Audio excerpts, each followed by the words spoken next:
사무엘서는 사사 시대를 끝내고 왕정을 여는 책입니다. 사왕의 출현에 대해서 얘기를 합니다. 사무엘상은 사사 시대 말기를 배경으로 합니다. 사사 시대가 어떤 시대였습니까? 사사 시대는 자기 소견에 옳은 대로 행하던 시대입니다. 영적, 도덕적, 사회적인 측면에서 매우 어둠과 혼란이 깊었던 시대입니다. 국내적으로 혼란스러웠고 종교에는 토라에 기초한 순수한 하나님 신앙이 끊이지 않았고 사라져 버렸고, 지파적으로는 지파 간의 분쟁이 끊이지 않았고, 경제적으로는 주변 민족의 침략으로 피폐해졌고, 군사적으로는 철제 무기로 무장한 블레셋의 위험을 늘 받고 있었던 시대가 바로 사사 시대입니다. 총체적 위기 속에서 백성들은 이런 생각을 이제 생각하게 됩니다. 이런 시대의 어둠을, 영적인 어둠을 거두어 줄 존재가 필요하다. 우리는 왕이 필요하다. 왕의 부재가 이 모든 혼란을 야기했다라고 생각을 하는 것이지요. 그래서 사사시대 말기에 되면 이 왕이 필요하다라는 분위기가 생성되게 됩니다. 사무에서는 순종의 책이기도 합니다. 하나님이 찾으시는 사람은 순종의 사람입니다. 하나님의 나라는 힘이 아니라 이 순종으로 세워지는 나라이기 때문에 하나님은 순종의 사람을 계속 찾고 계십니다. 이스라엘 왕에게 요구되는 핵심의 두 가지 자질은 겸손과 이 순종입니다. 겸손은 자기 자신을 아는 것입니다. 나를 알고 나의 한계를 아는 것, 인정하는 것입니다. 둘째는 순종입니다. 순종은 경청으로 나타나게 됩니다. 이스라엘 왕은 자기의 뜻을 밀고 나가고 관철시키는 것이 아니라 자신을 세운 하나님 나라의 정의와 공의가 실현되게 일하는 존재입니다. 이 순종의 사람은 훈련을 통해 만들어집니다. 사무엘이 온 이스라엘 지파의 선지자가 될 수 있었던 것은 소망 이후 오랜 영적인 성장의 과정과 수 20년이라는 그 성실한 사역이 있었기 때문입니다. 또한 다윗도 베들레헴에서 사무엘에게 기름 부음 받은 후에 바로 왕이 되어지지 않습니다. 다윗은 처음부터 순종하는 왕으로 만들어진 것이 아니라 고난을 통해서 순종하는 왕이 되어 갑니다. 28장부터 31장까지는 다윗이 보낸 고난의 세월에 대한 기록입니다. 반면 이 사울의 몰락은 거듭된 불순종의 죄라고 할 수 있습니다. 이 사무에서는 계속해서 순종과 불순종에 대해서 얘기하고 있습니다. 열방처럼 되고 싶은 백성들의 열망이 왕을 만들었습니다. 바로 그 왕이 사울 왕입니다. 철저히 인간적이고 세속적이고 자의적입니다. 하나님의 기름 부음을 받고 왕이 되었지만 그 왕위를 스스로 지키려 합니다. 하나님이 없는 듯이 자기 자신의 것을 지키려 하는 것이죠. 이를 위해 수단과 방법을 가리지 않고 잠재적인 위협인 다윗을 집요하게 죽이려 합니다. 사울은 요나단과 모든 신하에게 다윗을 죽이라고 명령합니다. 요나단은 사울에게 다윗을 계속해서 변호하면서 그 명령을 취소하게 하고, 또 사울이 악한 영으로 괴로움을 겪을 때 다윗이 와서 수금을 연주하였는데 사울은 다윗에게 창을 던집니다. 다윗은 미갈의 도움으로 간신히 탈출하고 선지자 사무엘의 보호를 받으며 요나단에게 찾아갑니다. 요나단에게 찾아가서 자신의 처지에 대해서 상담하고 도움을 요청합니다. 요나단에게 자신이 지금 죽을 위기에 처했다고 얘기를 하면서 사울 왕의 의중을 살펴주기를 부탁합니다. 요나단은 다윗의 부탁을 받아들이고 만일 사울이 다윗을 해치려 한다면 그를 안전하게 도망시키겠다고 다짐합니다.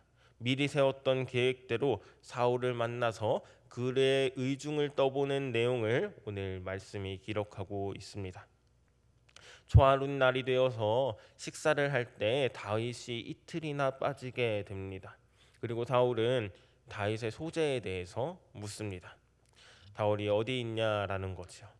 사울은 요나단이 다윗을 떠나보냈음을 알고 크게 화내면서 요나단에게 책망합니다.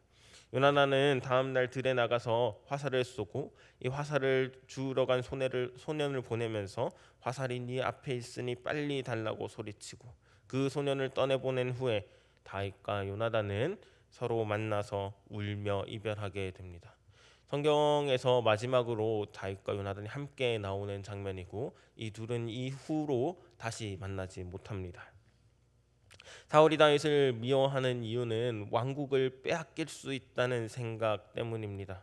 사울은 다윗이 살아있는 한 요나단과 그의 왕국이 든든히 서지 못할 것을 알기에 다윗을 반드시 죽여야 한다고 생각을 합니다.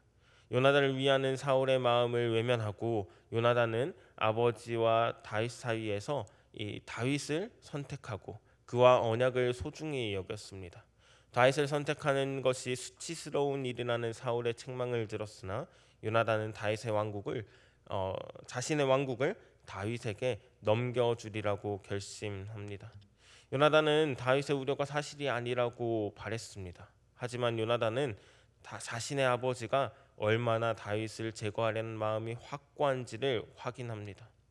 사울이 베푼 잔치에 참여하지 않는 다윗을 향해서 분노하고 죽이려 하였을 뿐만 아니라 이를 만류하고 다윗을 두두하는 자기 자식에게도 패역무도한 계집의 소생이라고 비난하고 단창으로 던져 죽이려는 모습을 보며 요나단은 이 현실을 직시하게 됩니다. 비로소 아버지의 패역한 살해의 의지와 그로 인해 고생하는 친구 다윗의 고통을 생각하며 식음을 전폐한 채 슬퍼합니다. 요나단은 이제 아침에 일어나서 아이 하나를 데리고 들로 갑니다. 그리고 다윗과 약속한 신호를 따라서 화살을 쏘아 이 사울이 다윗을 죽이려 한다는 사실을 전해 줍니다. 아버지는 다윗을 사망의 자식이라고 불렀지만 요나단은 하나님의 인자를 따라 생명같이 여기는 친구에게 살 길을 알려 주었습니다. 요나단은 왕위를 이어받아야 한다는 아버지의 위협 섞인 마지막 제안을 거절하고 도리어 죽을 죄를 짓지 않았는데도 다윗을 죽이려는 이 아버지 사울을 떠납니다. 아버지의 의도를 분명히 확인한 요나단은 그 결과를 다윗에게 알려주고 위태로운 이 도망자의 길을 떠날 다윗에게 하나님의 평안을 빌어주게 됩니다. 그리고 이 도망자에게 자기 자신과 자기 자신의 미래, 후손의 안전까지 맡기게 됩니다. 다윗의 입장에서 한번 우리 생각해 볼까요? 모든 이가 나를 죽이려 드는 그런 억울한 상황입니다. 자꾸만 오해가 쌓여서 아무것도 할 수 없습니다. 날 죽이려는 자 앞에서 도망하는 것 말고는 선택할 수 없는 것이 아무것도 없는 그런 비참한 상황입니다. 아무것도 없고 아무것도 할 수 없습니다. 그럼에도 불구하고 다윗은 하나님을 믿습니다. 온 세상의 재판장 되시는 하나님이 계십니다. 그 하나님이 다윗과 함께 하십니다. 다윗에게는 하나님의 약속이 있습니다. 그리고 하나님이 보내신 사람도 있습니다. 반드시 나와 함께 하시며 약속을 반드시 이루시는 다윗의 하나님이 오늘 우리의 하나님입니다. 지금 비록 약해서 억울하고 이리 치이고 저리 치이고 혼란하지만 그럼에도 불구하고 하나님이 계십니다. 그 하나님이 오늘도 우리를 안아주시고 나의 힘듦을 나의 눈물을 닦아주십니다. 그리고 하나님의 때 하나님의 방법으로 하나님이 해결하심을 믿습니다. 오늘도 우리와 함께 하시며 약속을 이루어 가시는 하나님을 신뢰하며 그렇게 하나님께 나아가는 우리 성서중부교회 성도 되길 기도합니다. 기도드리겠습니다. 사랑이 많으신 하나님 아버지 참 감사합니다. 오늘은 요나단과 다윗 이야기 속에서 함께 하시는 하나님을 배웠습니다. 요나단을 통해서 함께 하시는 하나님이 우리의 하나님임을 고백합니다. 억울하고 힘듦 속에서 눈물 흘리는 우리들을 기억하여 주시옵소서. 주님의 때에 주님의 방법으로 주님께서 해결하여 주시옵소서. 주님의 함께 하심을 기억하며 하나님께서 나를 보호하시고 지키시고 인도하시고 승리하게 하심을 믿습니다. 오늘도 우리를 말씀으로 붙들어 주시옵소서. 예수 그리스도의 이름으로 기도드리옵나이다. 아멘.